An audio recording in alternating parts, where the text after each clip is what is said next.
लोकसभा चुनावों को लेकर हिमाचल में किसानों के विभिन्न संगठनों ने संयुक्त किसान मंच के बैनर तले 5 सूत्रीय मांग पत्र तैयार किया है। मंच ने निर्णय लिया है कि किसानों बागवानों की इन 5 मांगों को अपनी प्राथमिकता में शामिल करने वाले उम्मीदवारों को ही प्रदेश में समर्थन करेंगे। शिमला में पत्रकार वार्ता को संबोधित करते हुए संयुक्त किसान मोर्चा के संयोजक हरीश चौहान ने कहा कि हिमाचल में लोकसभा चुनाव में किसान सक्रिय भूमिका निभाएगा और किसान हितों की 5 मांगों पर ही प्रत्याशियों को समर्थन दिया जाएगा। उन्होंने कहा कि पिछले 10 वर्षों में हिमाचल से रहे सांसदों ने एक बार भी किसान हितों की बात संसद में नहीं उठाई है। वहीं उन्होंने भाजपा प्रत्याशी कंगना रनौत को आड़े हाथों लेते हुए कहा कि दिल्ली में किसान आंदोलन के समय कंगना रनौत ने किसानों को लेकर टिप्पणी की थी कि वे पैसे लेकर धरने पर बैठे हैं और अब कंगना को हिमाचल में किसानों से इस टिप्पणी पर माफी मांगनी चाहिए, तभी किसानों से वोट की अपील करें। देखिए, ऐसा है, हमें कंगना बहन पे अपने जो है गर्व था हिमाचल प्रदेश के लोगों को कि वो इतने बड़े स्तर पर जो है देश में उन्होंने नाम कमाया, विदेश में नाम कमाया। लेकिन जब किसान आंदोलन हुआ तो उनकी एक ऐसी प्रतिक्रिया जो है, हम किसान बागवानों के लिए आई, खासकर देश के और प्रदेश भी उसी देश में आता है भारत में, उन्होंने किसान बागवान के प्रति जो है विरोध में प्रतिक्रिया की है और उसका हम पूरी तरह से विरोध करते हैं।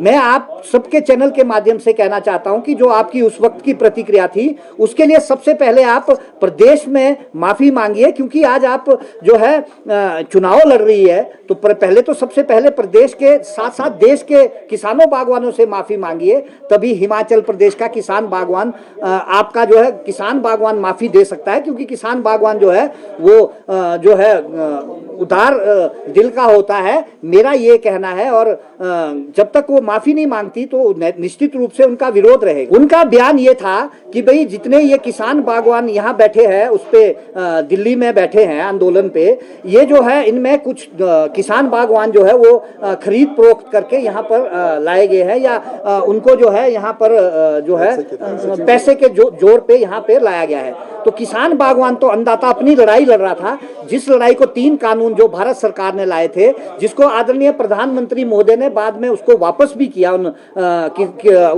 माफी मांगते हुए वापस किया उन किसान कानूनों को, काले कानूनों को।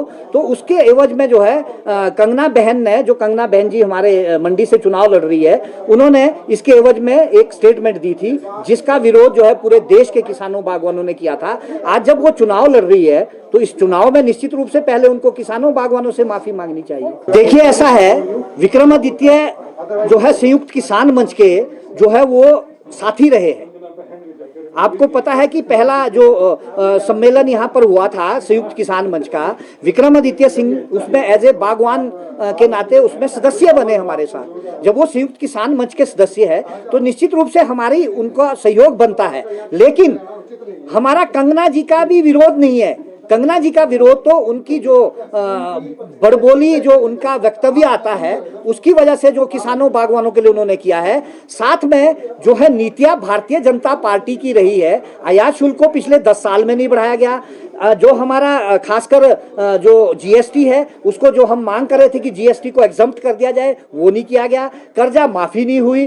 तो निश्चित रूप से जो अगर वो भाजपा से चुनाव लड़ रही है तो हमारी जो बातें नहीं मानी गई तो उस बात के विरोध में जो है वो भाजपा का विरोध तो अपने आप ही बनता है। जब उन्होंने किसान बागवान के लिए कुछ नहीं किया, केवल सम्मान निधि दी गई कि किसान बागवान सम्मान निधि जो दी गई है वो तो मात्र 6,000 रुपये दी जाती है। लेकिन एक खाद का कट्टा जो पोटाश का हमारा 625 का आता था वो 1700 रुपये बिकता है। यानी कि मेरे ऑर्चर्ड में अगर 20 कट्टे खाद के लगते हैं तो उसमें तो हजारों रुपए कई गुना मेरे जाते हैं। यानी कान इधर से पकड़ो उधर से पकड़ो, उससे कोई फायदा नहीं है। लेकिन मेरी वसूली जो है वो कई गुना इस सरकार ने की, इसलिए हम निश्चित रूप से विरोध करेंगे। और जिस दिन ये वादा हमारे से करते हैं कि हम ये सारी बातें मानते हैं तो निश्चित रूप से हम उस पार्टी के फेवर में भी संयुक्त किसान मंच अपील कर सकता है। लेकिन जो आज की परिस्थिति है उसके हिसाब से जो है भाजपा जो है हम किसानों बागवानों की विरोधी जो है देखने में आ रही है। हम जो फीडबैक ले रहे हैं पूरे प्रदेश में किसानों बागवानों से,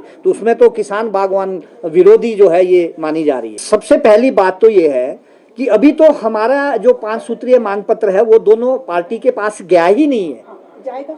जब जाएगा तो निश्चित रूप से उसके बाद ही सारी चर्चाएं होगी। और हम संयुक्त किसान मंच के जितने साथी हैं हम ही सारे चीज़ों के लिए जो है हम ही नहीं तय कर सकते, हमें अपने ब्लॉक लेवल पर जाना पड़ेगा और हम निश्चित रूप से जल्दी जाने वाले हैं। वहाँ से हम ब्लॉक लेवल पर जाकर आम जन किसान बागवान से राय लेंगे और उस राय को इकट्ठा करके फिर आप लोगों के माध्यम से जल्दी ही एक बैठक चुनाव के बीच में करके हम अपील करेंगे अपने किसानों बागवानों के जिसका फायदा होगा। तो हमारा तो कहना, हम तो पहले भी कह चुके हैं, हो सकता है जगह जगह हम गांव-गांव में विरोध करें, हो सकता है हम घर घर जाके पर्चे भी बांटे, कई तरह की हम बात सोचेंगे जो हमारे ब्लॉक लेवल पे बात होगी, नीचे लेवल पे जाकर पूरे प्रदेश में, तभी हम कोई निर्णय ले पाएंगे इस बात पे। ये मेरा निश्चित रूप से करने वाला है और करना भी चाहिए, क्योंकि 70% जो है हिमाचल प्रदेश में किसान है और हमारा हक है इसमें पार्ट लेने का। क्योंकि अगर हमारा कर्मचारी भाई जो 3 से 4% है प्रदेश का, वो दावा करता है सरकार बदलने का, तो क्या हम 70% कम्युनिटी जो है वो दावा नहीं कर सकती? निश्चित रूप से करेंगे और हमारा हक भी है और करना भी चाहिए।